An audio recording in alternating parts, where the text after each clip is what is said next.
ओम श्री गणेशाय नमः। अथ श्री शिव गौरी स्तोत्रम्। श्रीनिपाश पुष्प शर पुंड्र चाप कहे कर पंकजैः कलित भक्त वांछिताम् तरुणारुणारुण तनुं त्रिलोचनाम् ललितां भजे ललित चंद्र चूलिकाम् ललिता विभूषित निजांग मूर्तये ललितेषु चाप श्रीनिपाश पाणये उदयारुणद्युतिमुसे दयाजुषे मदनेश्वराय महते नमो नमः। अंचत पंच शिखोंच मंच निकटे चक्रासनाध्यासिनीं सौंदर्यस्य महिं नवाब्दवयसं गौरीं कुलालापिनीं माला पुष्पसृणी गुणांचितकरां पूग प्रमाणस्तनीं बालां श्रीललितांबिका दुहितरं लीला समुद्रां भजे चिंतामणिग्रहवरांचित शक्तिचक्रां रक्षाकरं कलित कुमकुम रक्तवर्णां सौंदर्य राशि वपुषं दशवर्षदेश्यां वंदे कुमार मदनेश्वरमिन्दुमौलिम् अपराजित नामधेयमश्वं सुखमारूढवते सुवर्णवर्णां विलसन्मणिवित्रपाशहस्ता परिभूयात् परमेश्वरी सपत्नान् अधिरोह्य जपारुणं तुरंगं करपदमाञ्चितवेत्रपाशशक्तिः परिभूत विपक्ष पक्षकोग्व्या दरुणाभः परमेश्वरी सहायः रक्तां विचित्रवसनां नवचंद्रचूडा मन्नप्रदान निरतां स्तनभारनम्रां नृत्यन्तमिन्दुशकला भरणं विलोक्य हृष्टां भजे भगवतीं भवदुःखहन्त्रीं उदञ्चिता कुञ्चित वामपादं समञ्चिता हीन्दुकृशानुहस्तम् अन्नप्रदां वीक्ष्य मुदा महेशीं नटन्तमाद्यं नटमाश्रयामः अरुणारुणकोटितुल्यकान्तिं श्रीनिपाशाभयवाञ्छितप्रदानेः अनुरक्तकरां नवेन्दुचूडा मखिलेशीं भुवनेश्वरीं भजामः बालेन्दुकलितोत्तंसं बालारुणसमद्युतिं पाशाङ्कुशवराभीति करं शम्भुं समाश्रये कुलाचलकुतूहलं कुसुमचापसञ्जीवनं कुचे कलितवल्कलं गुरुकृपारसंलोचने जपासहृदयं रुचौ जपवटाभिरामं करे जटा निबिडितं कचे जयति जीवितं शाम्भवम् दत्तात्रेयं शिवं शान्तमिन्द्रनीलनिभं प्रभुम् आत्ममायारतं देवमवधूतं दिगम्बरं भस्मोद्धूलित सर्वाङ्गं जटाजूटधरं विभुं चतुरबाहुमुदाराङ्गं प्रफुल्ल कमलेक्षणं ज्ञानयोगनिधिं विश्व गुरुं योगी जनप्रियं भक्तानुकंपिनं सर्व साक्षिणं सिद्धसेवितम् एवं यः सततं ध्यायेत् देवदेवं सनातनं समुक्तः सर्वपापेभ्यो निःश्रेयसमवाप्नुयात्। अथ श्री गौरी गिरीश स्तोत्रम्। चंद्रार्ध प्रविभासि मस्तकतटौ तंद्राविहीनौ सदा भक्तौध प्रतिपालने निजतनु छायाजितार्कायुतौ शृंगाद्रिस्थ विवाह मंडपगतौ कारुण्यवारान्निधि कल्याणं तनुतां समस्तजगतां गौरीगिरीशौ मुदा अन्योन्यार्चन तत्परो मधुरवाक् संतोषितान्योन्यकौ चन्द्रार्धाञ्चितशेखरौ प्रणमता मिष्टार्थदौ सत्वरम् शृङ्गाद्रिस्थविवाहमण्डपगतौ शृङ्गारजन्मावनी कल्याणं तनुतां समस्तजगतां गौरीगिरीशौ मुदा सौदर्येण परस्परं प्रमुदिता वन्योन्यचित्तस्थितौ राकाचन्द्रसमानवक्त्रकमलौ पादाब्जकालङ्कृतौ शृङ्गाद्रिस्थविवाहमण्डपगतौ गङ्गातटावासिनौ कल्याणं तनुतां समस्तजगतां गौरीगिरीशौ मुदा सिंहो शाग्रगतिमहोन्नतपदं सम्प्रापयन्तौ नता नंहोराशिनिवारणे कनिपुणौ ब्रह्मोग्रविष्णुर्चितौ शृङ्गाद्रिस्थविवाहमण्डपगतौ गाङ्गेयभूषोज्ज्वलौ कल्याणं तनुतां समस्तजगतां गौरीगिरीशौ मुदा कस्तूरी घनसारचरचिततनु प्रत्यूयमानौ सुरे रस्तूक्त्या प्रणतेष्टपूरणकरौ वस्तुपलब्धिप्रदौ शृङ्गाद्रिस्थविवाहमण्डपगता वङ्गावधूतेन्दुभौ कल्याणं तनुतां समस्तजगतां गौरीगिरीशौ मुदा वाणी निरजितहंसकोकिलरवौ पाणीकृताम्भोरुहौ वेणीकेशविनिर्जिता हि चपलौ शोणीसमानक्षमौ शृङ्गाद्रिस्थविवाहमण्डपगतौ तुङ्गेष्टजालप्रदौ कल्याणं तनुतां समस्तजगतां गौरीगिरीशौ मुदा कामापत्तिविभूतिकारणदशौ सोमार्धभूषोज्ज्वलौ सामाम्नाय सुगीयमानचरितौ रामार्चिताङ्घ्रिद्वयौ शृङ्गाद्रिस्थविवाहमण्डपगतौ माणिक्यभूषान्वितौ कल्याणं तनुतां समस्तजगतां गौरीगिरीशौ मुदा दम्भाहङ्कृतिदोषशून्यपुरुषः सम्भावनीयौ सदा जम्भारातिमुखामरेन्द्रविनुतौ कुभात्मजाद्यर्चितौ शृङ्गाद्रिस्थविवाहमण्डपगतौ वाग्दानदीक्षाधरौ कल्याणं तनुतां समस्तजगतां गौरीगिरीशौ मुदा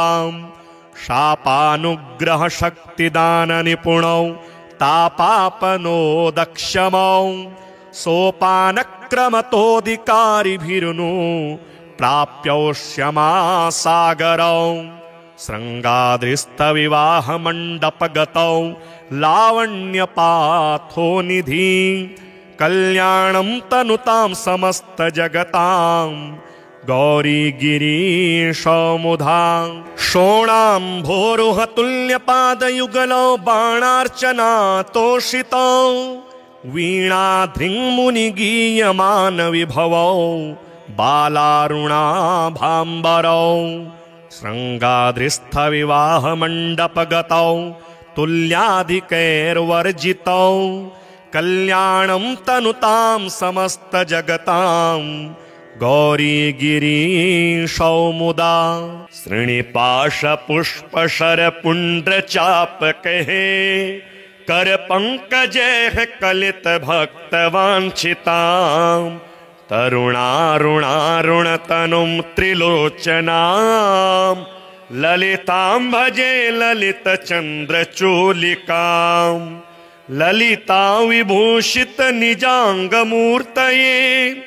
ललितेषु चापसृणिपाशपाणये उदयारुणद्युतिमुसे दयाजुषे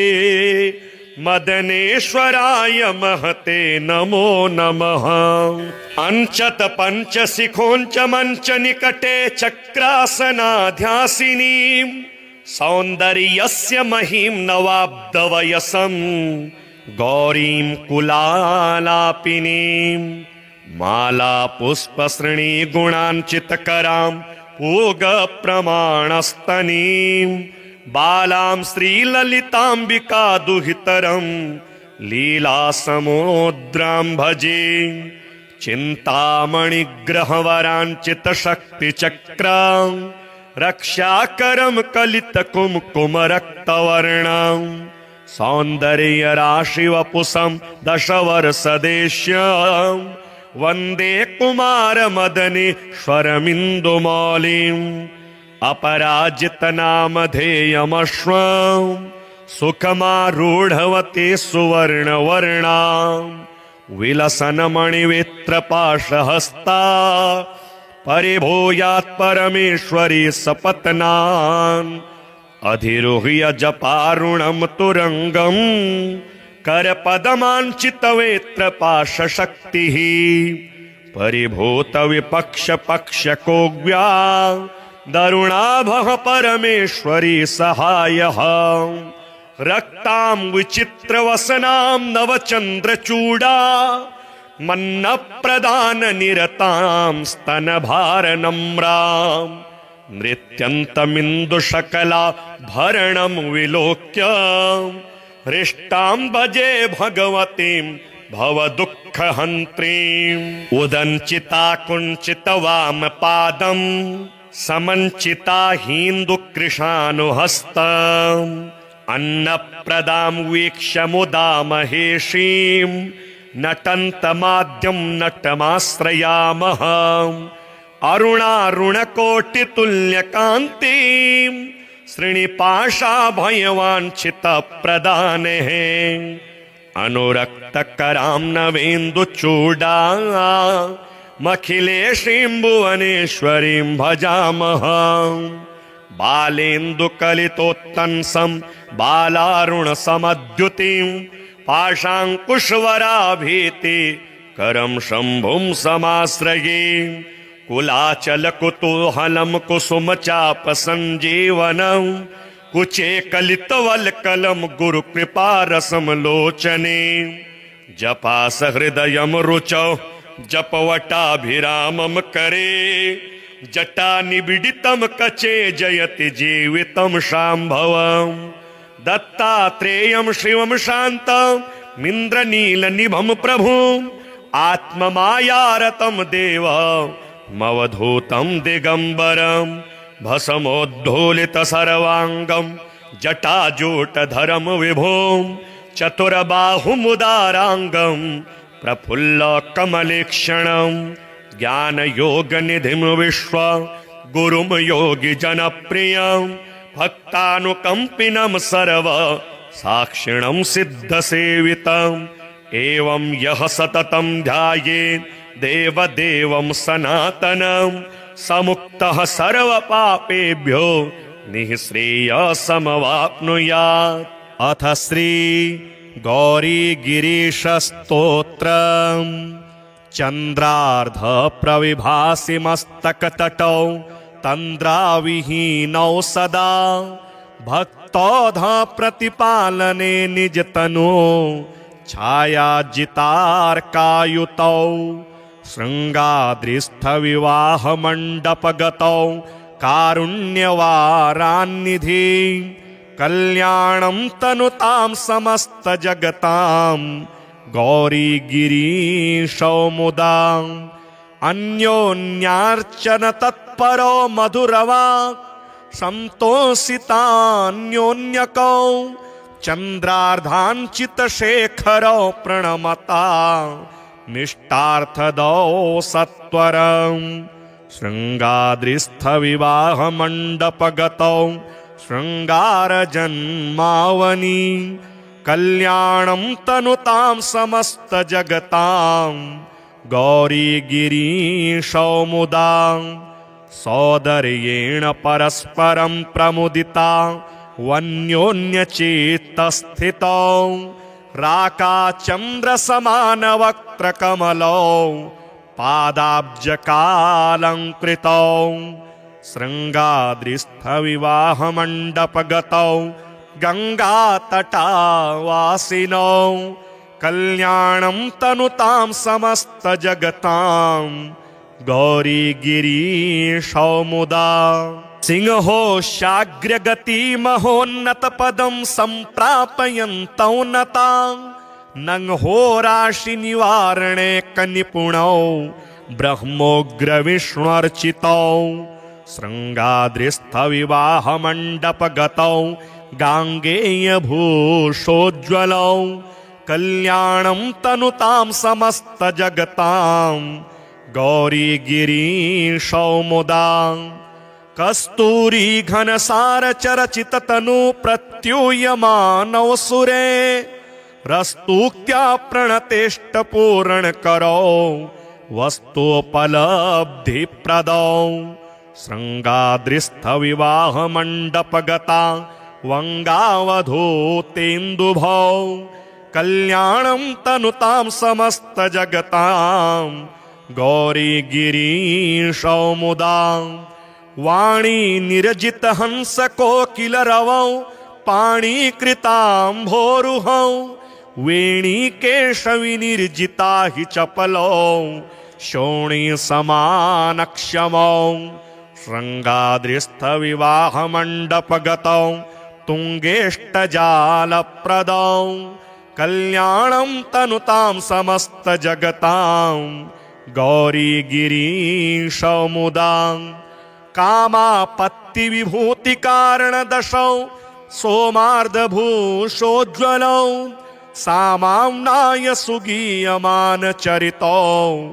रामार्चिताङ्घ्रिद्वयौ शृङ्गाद्रिस्थ विवाह मंडपगतौ माणिक्यभूषान्वितौ कल्याणं तनुतां समस्त जगतां गौरी गिरीशौ मुदा दम्भाहंकृति दोष शून्य पुरुष है संभावनीयौ सदा जम्भाराति मुखामरेन्द्र विनुतौ कुभात्मजाद्यर्चितौ शृङ्गाद्रिस्थ विवाह मंडपगतौ वाग्दान दीक्षाधरौ कल्याणं तनुतां समस्त जगतां गौरी गिरीशौ मुदा शापानुग्रह शक्तिदान निपुणौ तापापनोदक्षमौ सोपानक्रमतोऽधिकारिभिरुनु प्राप्यौष्यमासागरौ शृङ्गाद्रिस्थ विवाह मंडपगतौ लावण्यपाथोनिधि कल्याणं तनुतां समस्त जगतां गौरी गिरीशौ मुदा शोणाम्भोरुहतुल्यपादयुगलौ बाणार्चनातोषितौ वीणाधृङ्मुनिगीयमान विभवौ बालारुणाभाम्बरौ शृङ्गाद्रिस्थ विवाह मंडपगतौ तुल्याधिकैर्वर्जितौ कल्याणं तनुतां समस्त जगतां गौरी गिरीशौ मुदा श्रीनिपाश पुष्प शर पुण्ड्र चापकहे कर पंकजैः कलित भक्त वाञ्छितां तरुणारुणारुणतनुं त्रिलोचनां ललितां भजे ललित चन्द्रचूलिकां ललिता विभूषित निजाङ्गमूर्तये ललितेषु चाप श्रीनिपाशपाणये उदयारुणद्युतिमुसे दयाजुषे मदनेश्वराय महते नमो नमः अंचत पंचशिखोंच मंच निकटे चक्रासनाध्यासिनीं सौन्दर्यस्य महीं नवाब्दवयसं गौरीं कुलालापिनीं माला पुष्पसृणी गुणाञ्चितकरां पूगप्रमाणस्तनीं बालां श्रीललिताम्बिका दुहितरं लीलासमुद्रां भजे चिन्तामणिग्रहवराञ्चितशक्तिचक्रां रक्षाकरं कलितकुङ्कुमरक्तवर्णां सौन्दर्यराशिवपुषं दशवर्षदेश्यां वन्दे कुमारमदनेश्वरमिन्दुमौलिम् अपराजितनामधेयमश्वं सुखमारूढवती सुवर्णवर्णां विलसन्मणिवित्रपाशहस्ता परिभूयात् परमेश्वरी सपत्नान् अधिरोह्य जपारुणं तुरंगं करपदमाञ्चितवेत्रपाशशक्तिः परिभूतविपक्षपक्षकोग्व्या दरुणाभः परमेश्वरी सहायः रक्तां विचित्रवसनां नवचन्द्रचूडा मन्नप्रदाननिरतां स्तनभारनम्रां नृत्यन्तमिन्दुशकलाभरणं विलोक्य हृष्टां भजे भगवतीं भवदुःखहन्त्रीम् उदञ्चिता कुञ्चितवामपादं समञ्चिता हीन्दुकृशानुहस्तम् अन्नप्रदां वीक्ष्य मुदा महेशीं नटन्तमाद्यं नटमाश्रयामः अरुणारुणकोटितुल्यकान्तिं श्रीनिपाशाभयवाञ्छितप्रदानेः अनुरक्तकरां नवेन्दुचूडा मखिलेशीं भुवनेश्वरीं भजामः बालेन्दुकलितोत्तंसं बालारुणसमद्युतिं पाशाङ्कुशवराभीति करं शम्भुं समाश्रये कुलाचलकुतूहलं कुसुमचापसञ्जीवनं कुचे कलितवल्कलं गुरुकृपारसं लोचने जपासहृदयं रुचौ जपवटाभिरामं करे जटानिबिडितं कचे जयति जीवितं शाम्भवम् दत्तात्रेयं शिवं शान्तमिन्द्रनीलनिभं प्रभुम् आत्ममायारतं देवमवधूतं दिगम्बरं भस्मोद्धूलितसर्वाङ्गं जटाजूटधरं विभुं चतुरबाहुमुदाराङ्गं प्रफुल्लकमलेक्षणं ज्ञानयोगनिधिं विश्व गुरुं योगिजनप्रियं भक्तानुकम्पिनं सर्व साक्षिणं सिद्धसेवितम् एवं यः सततं ध्यायेत् देवदेवं सनातनं समुक्तः सर्वपापेभ्यो निःश्रेयसमवाप्नुयात्। अथ श्री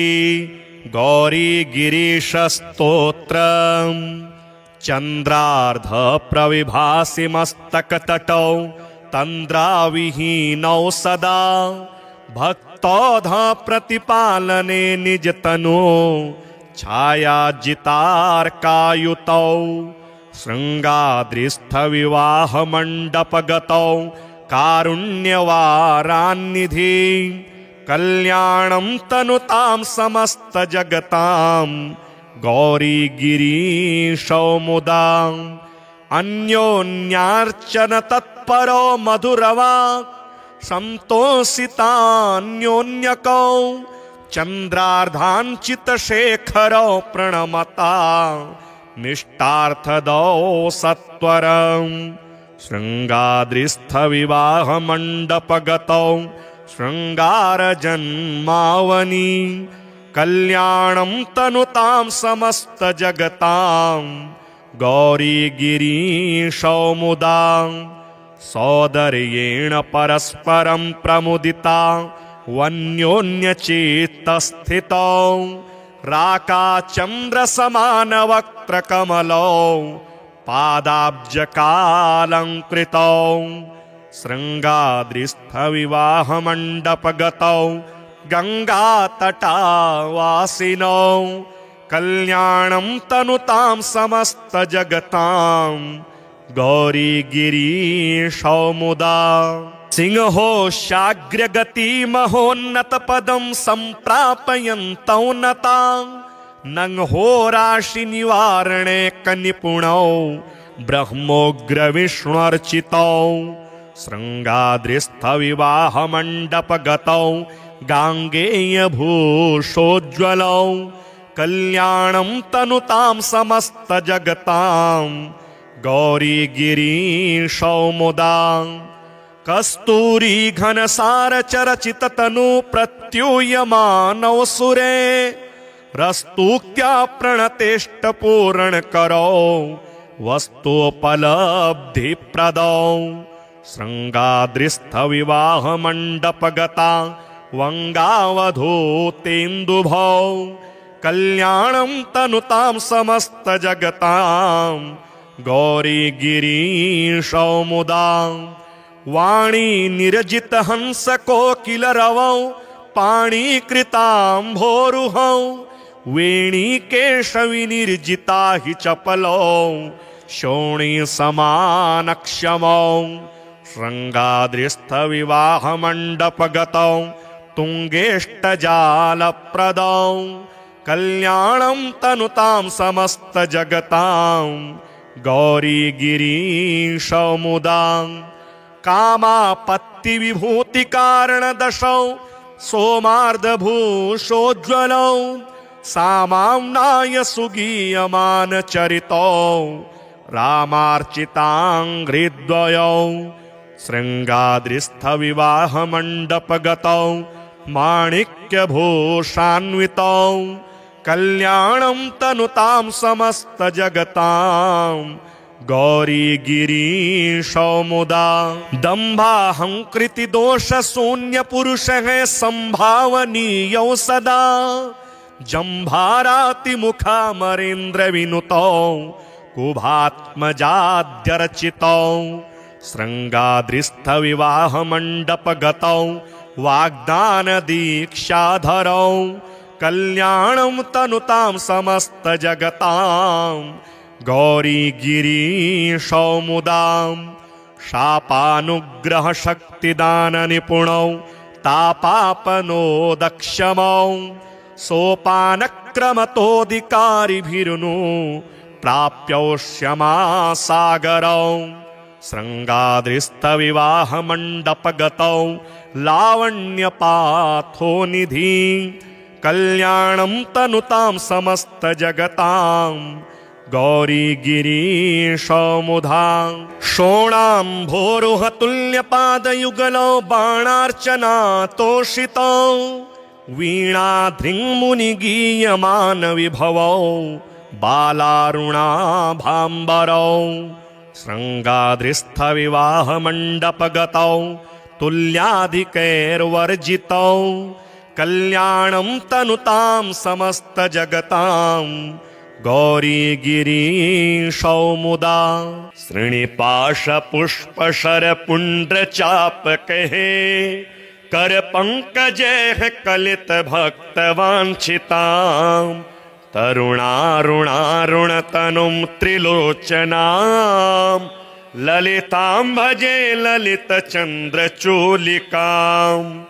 ललितां विभूषितनिजाङ्गमूर्तये ललितेषु चापसृणिपाशपाणये उदयारुणद्युतिमुसे दयाजुषे मदनेश्वराय महते नमो नमः। अंचत पंचशिखोंच मंच निकटे चक्रासनाध्यासिनीं सौन्दर्यस्य महिं नवाब्दवयसं गौरीं कुलालापिनीं माला पुष्पसृणी गुणाञ्चितकरां पूगप्रमाणस्तनीं बालां श्रीललिताम्बिका दुहितरं लीलासमुद्रां भजे चिन्तामणिग्रहवराञ्चितशक्तिचक्रां रक्षाकरं कलितकुङ्कुमरक्तवर्णां सौन्दर्यराशिवपुषं दशवर्षदेश्यं वन्दे कुमारमदनेश्वरमिन्दुमौलिम् अपराजितनामधेयमश्वं सुखमारूढवती सुवर्णवर्णा विलसन्मणिवित्रपाशहस्ता परिभूयात् परमेश्वरी सपत्नान् अधिरोह्य जपारुणं तुरंगं करपदमाञ्चितवेत्रपाशशक्तिः परिभूतविपक्षपक्षकोग्व्या दरुणाभः परमेश्वरी सहायः रक्तां विचित्रवसनां नवचन्द्रचूडा मन्नप्रदाननिरतां स्तनभारनम्रां नृत्यन्तमिन्दुशकलाभरणं विलोक्य हृष्टां भजे भगवतीं भवदुःखहन्त्रीम् उदञ्चिता कुञ्चितवामपादं समञ्चिता हीन्दुकृशानुहस्तम् अन्नप्रदां वीक्ष्य मुदा महेशीं नटन्तमाद्यं नटमाश्रयामः अरुणारुणकोटितुल्यकान्तिं श्रीनिपाशाभयवाञ्छितप्रदानेः अनुरक्तकरां नवेन्दुचूडा मखिलेशीं भुवनेश्वरीं भजामः बालेन्दुकलितोत्तंसं बालारुणसमद्युतिं पाशाङ्कुशवराभीति करं शम्भुं समाश्रये कुलाचलकुतूहलं कुसुमचापसञ्जीवनं कुचे कलितवल्कलं गुरुकृपारसं लोचने जपासहृदयं रुचौ जपवटाभिरामं करे जटानिबिडितं कचे जयति जीवितं शाम्भवम् दत्तात्रेयं शिवं शान्तमिन्द्रनीलनिभं प्रभुम् आत्ममायारतं देवमवधूतं दिगम्बरं भस्मोद्धूलितसर्वाङ्गं जटाजूटधरं विभुं चतुरबाहुमुदाराङ्गं प्रफुल्लकमलेक्षणं ज्ञानयोगनिधिं विश्व गुरुं योगिजनप्रियं भक्तानुकम्पिनं सर्व साक्षिणं सिद्धसेवितम् एवं यः सततं ध्यायेत् देवदेवं सनातनं समुक्तः सर्वपापेभ्यो निःश्रेयसमवाप्नुयात्। अथ श्री गौरीगिरीशस्तोत्रम् चन्द्रार्ध प्रविभासि मस्तकतटौ तन्द्राविहीनौ सदा भक्तौध प्रतिपालने निजतनु छायाजितार्कायुतौ शृङ्गाद्रिस्थविवाहमण्डपगतौ कारुण्यवारान्निधि कल्याणं तनुतां समस्तजगतां गौरीगिरीशौ मुदा अन्योन्यार्चन तत्परो मधुरवाक् संतोषितान्योन्यकौ चन्द्रार्धाञ्चितशेखरौ प्रणमता निष्टार्थदौ सत्वरं शृङ्गाद्रिस्थविवाहमण्डपगतौ शृङ्गारजन्मावनि कल्याणं तनुतां समस्तजगतां गौरीगिरीशौ मुदा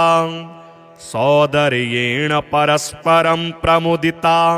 वन्योन्यचित्तस्थितौ राकाचन्द्रसमानवक्त्रकमलौ पादाब्जकालङ्कृतौ शृङ्गाद्रिस्थविवाहमण्डपगतौ गङ्गातटावासिनौ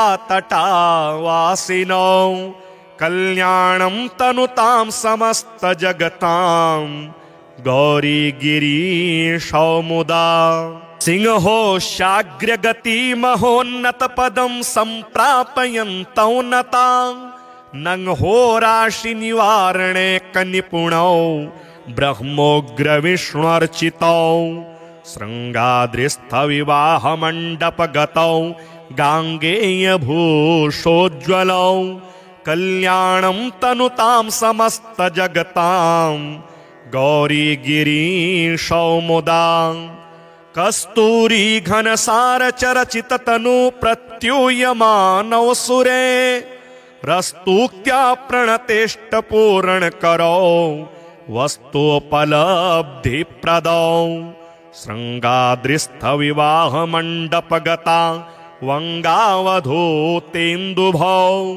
कल्याणं तनुतां समस्तजगतां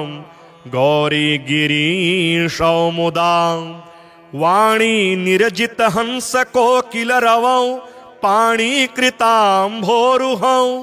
वेणीकेशविनिर्जिता हि चपलौ शोणीसमानक्षमौ शृङ्गाद्रिस्थविवाहमण्डपगतौ तुङ्गेष्टजालप्रदौ कल्याणं तनुतां समस्तजगतां गौरीगिरीशौ मुदा कामापत्तिविभूतिकारणदशौ सोमार्धभूषोज्ज्वलौ सामाम्नाय सुगीयमानचरितौ रामार्चिताङ्घ्रिद्वयौ शृङ्गाद्रिस्थविवाहमण्डपगतौ माणिक्यभूषान्वितौ कल्याणं तनुतां समस्तजगतां गौरीगिरीशौ मुदा दम्भाहङ्कृतिदोषशून्यपुरुषः सम्भावनीयौ सदा जम्भारातिमुखामरेन्द्रविनुतौ कुभात्मजाद्यर्चितौ शृङ्गाद्रिस्थविवाहमण्डपगतौ वाग्दानदीक्षाधरौ कल्याणं तनुतां समस्तजगतां गौरीगिरीशौ मुदा शापानुग्रहशक्तिदाननिपुणौ तापापनोदक्षमौ सोपानक्रमतोऽधिकारिभिरुनु प्राप्यौष्यमासागरौ शृङ्गाद्रिस्थविवाहमण्डपगतौ लावण्यपाथोनिधि कल्याणं तनुतां समस्तजगतां गौरीगिरीशौ मुदा शोणाम्भोरुहतुल्यपादयुगलौ बाणार्चनातोषितौ वीणाधृङ्मुनिगीयमानविभवौ बालारुणाभाम्बरौ शृङ्गाद्रिस्थविवाहमण्डपगतौ तुल्याधिकैर्वर्जितौ कल्याणं तनुतां समस्तजगतां गौरीगिरीशौ मुदा श्रीनिपाशपुष्पशरपुण्ड्रचापकैः करपङ्कजैः कलितभक्तवाञ्छितां तरुणारुणारुणतनुं त्रिलोचनां ललितां भजे ललितचन्द्रचूलिकां ललितां विभूषितनिजाङ्गमूर्तये ललितेषु चापसृणिपाशपाणये उदयारुणद्युतिमुसे दयाजुषे मदनेश्वराय महते नमो नमः अंचत पंचशिखोंच मंच निकटे चक्रासनाध्यासिनीं सौन्दर्यस्य महिं नवाब्दवयसं गौरीं कुलालापिनीं माला पुष्पसृणी गुणाञ्चितकरां पूगप्रमाणस्तनीं बालां श्रीललिताम्बिका दुहितरं लीलासमुद्रां भजे चिन्तामणिग्रहवराञ्चितशक्तिचक्रां रक्षाकरं कलितकुङ्कुमरक्तवर्णां सौन्दर्यराशिवपुषं दशवर्षदेश्यां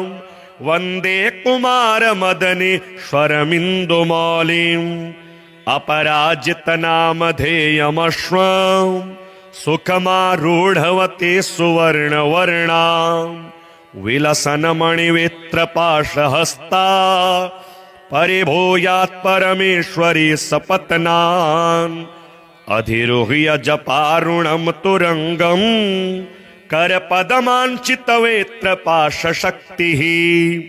परिभूत विपक्ष पक्षकोग्व्या दरुणाभः परमेश्वरी सहायः रक्तां विचित्रवसनां नवचन्द्रचूडा मन्नप्रदाननिरतां स्तनभारनम्रां नृत्यन्तमिन्दुशकलाभरणं विलोक्य हृष्टां भजे भगवतीं भवदुःखहन्त्रीम् उदञ्चिता कुञ्चितवामपादं समञ्चिता हीन्दुकृशानुहस्तम् अन्नप्रदां वीक्ष्य मुदा महेशीं नटन्तमाद्यं नटमाश्रयामः अरुणारुणकोटितुल्यकान्तिं श्रीनिपाशाभयवाञ्छितप्रदानेः अनुरक्तकरां नवेन्दुचूडा मखिलेशीं भुवनेश्वरीं भजामः बालेन्दुकलितोत्तंसं बालारुणसमद्युतिं पाशाङ्कुशवराभीति करं शम्भुं समाश्रये कुलाचलकुतूहलं कुसुमचापसञ्जीवनं कुचे कलितवल्कलं गुरुकृपारसं लोचने जपासहृदयं रुचौ जपवटाभिरामं करे जटानिबिडितं कचे जयति जीवितं शाम्भवम् दत्तात्रेयं शिवं शान्तमिन्द्रनीलनिभं प्रभुम्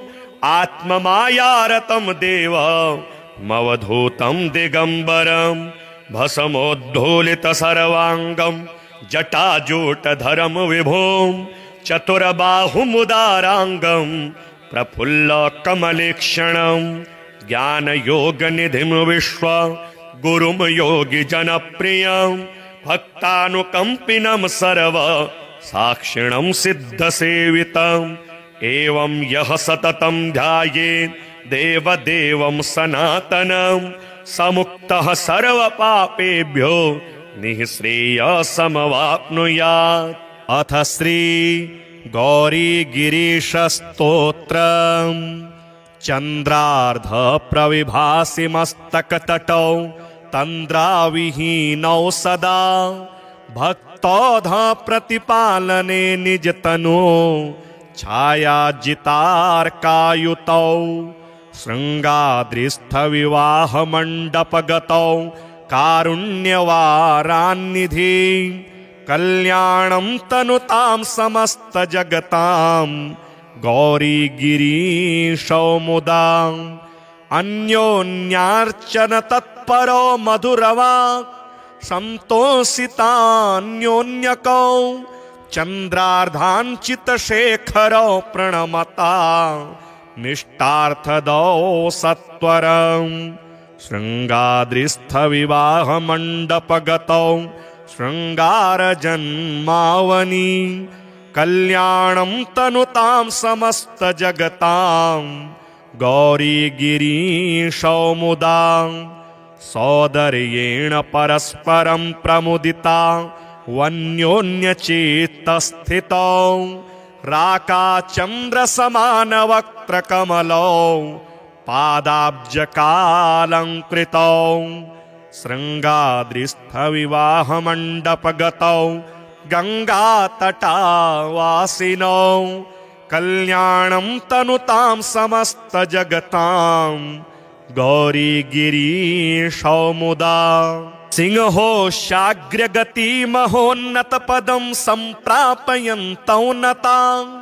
नंहोराशिनिवारणे कनिपुणौ ब्रह्मोग्रविष्णुर्चितौ शृङ्गाद्रिस्थविवाहमण्डपगतौ गाङ्गेयभूषोज्ज्वलौ कल्याणं तनुतां समस्तजगतां गौरीगिरीशौ मुदा कस्तूरी घनसारचरचिततनु प्रत्यूयमानौ सुरे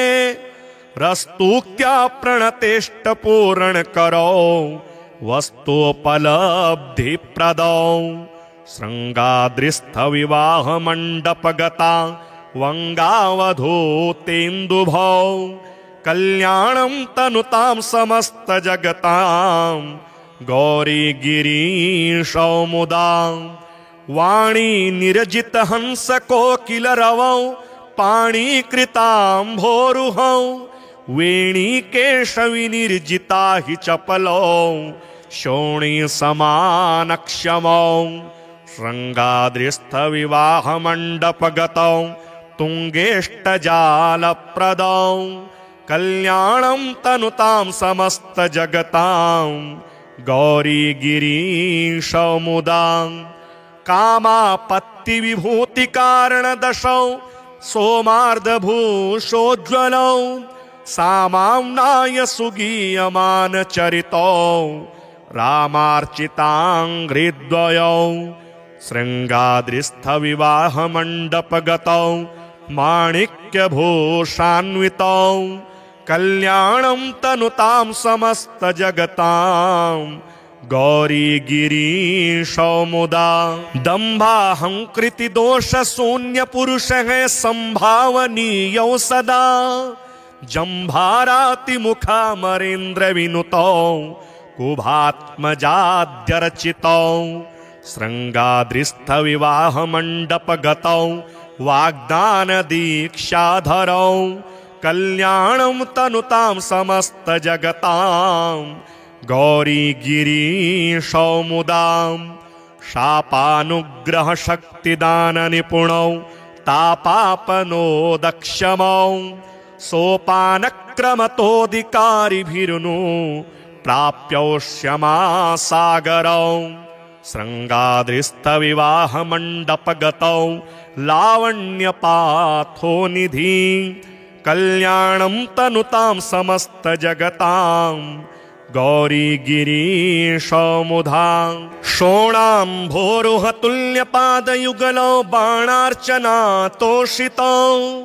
वीणाधृङ्मुनिगीयमान विभवौ बालारुणाभाम्बरौ शृंगाद्रिस्थ विवाह मंडपगतौ तुल्याधिकैर्वर्जितौ कल्याणं तनुतां समस्त जगतां गौरी गिरीशौमुदां श्रीनिपाश पुष्प शर पुंड्र चाप कहे कर पंकजे कलित भक्त वांछितां तरुणारुणारुण तनुं त्रिलोचनां ललितां भजे ललित चंद्र चूलिकां ललिता विभूषित निजांग मूर्तये ललितेषु चाप श्रीनिपाश पाणये उदयारुणद्युतिमुसे दयाजुषे मदनेश्वराय महते नमो नमः अंचत पंचशिखोंच मंच निकटे चक्रासनाध्यासिनी सौंदर्यस्य महीं नवाब्दवयसं गौरीं कुलालापिनीं माला पुष्प श्रेणी गुणांचितकरां पूग प्रमाणस्तनीं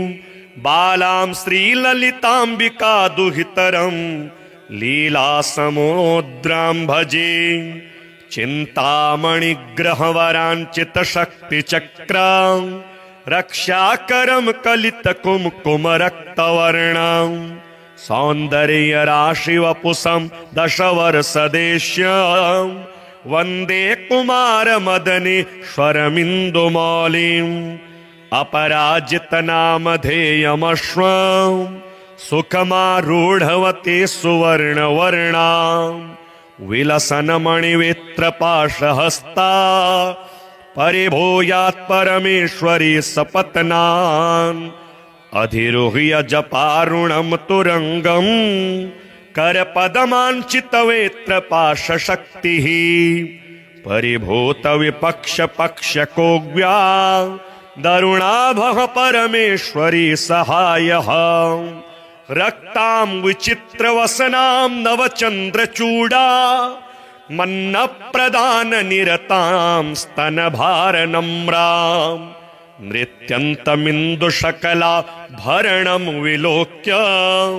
हृष्टां भजे भगवतीं भवदुःखहन्त्रीम् उदञ्चिता कुञ्चितवामपादम् समञ्चिता हीन्दुकृशानुहस्तम् अन्नप्रदां वीक्ष्य मुदा महेशीम् नटन्तमाद्यं नटमाश्रयामः अरुणारुणकोटितुल्यकान्तिं श्रीनिपाशाभयवाञ्छितप्रदानेः अनुरक्तकरां नवेन्दुचूडा मखिलेशीं भुवनेश्वरीं भजामः बालेन्दुकलितोत्तंसं बालारुणसमद्युतिं पाशाङ्कुशवराभीति करं शम्भुं समाश्रये कुलाचलकुतूहलं कुसुमचापसञ्जीवनं कुचे कलितवल्कलं गुरुकृपारसं लोचने जपासहृदयं रुचौ जपवटाभिरामं करे जटानिबिडितं कचे जयति जीवितं शाम्भवम् दत्तात्रेयं शिवं शान्तमिन्द्रनीलनिभं प्रभुम् आत्ममायारतं देवमवधूतं दिगम्बरं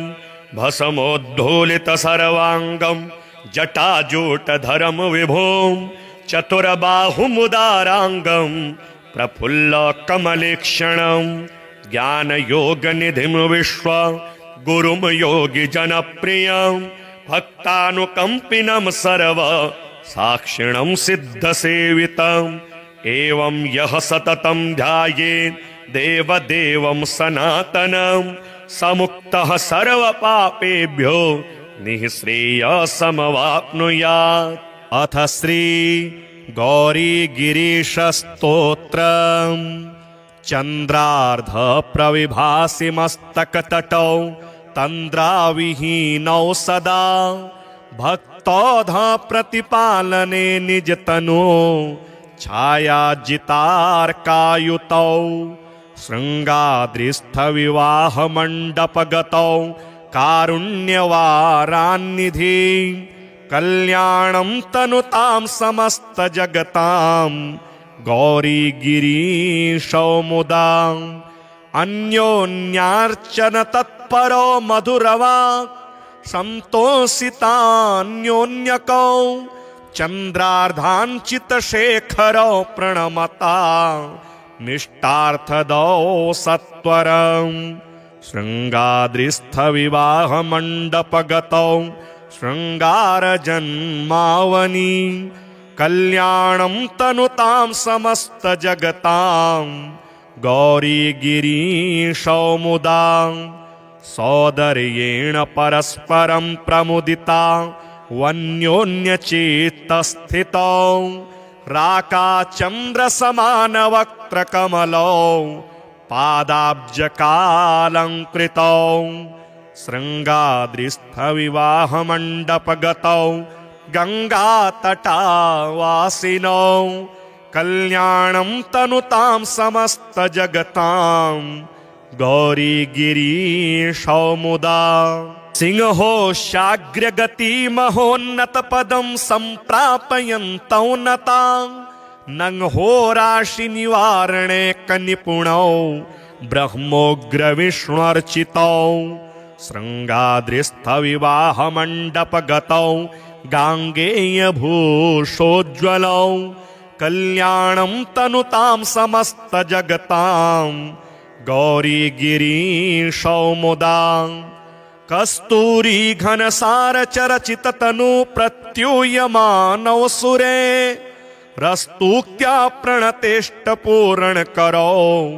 वस्तुपलब्धिप्रदौ शृङ्गाद्रिस्थविवाहमण्डपगता वङ्गावधूतेन्दुभौ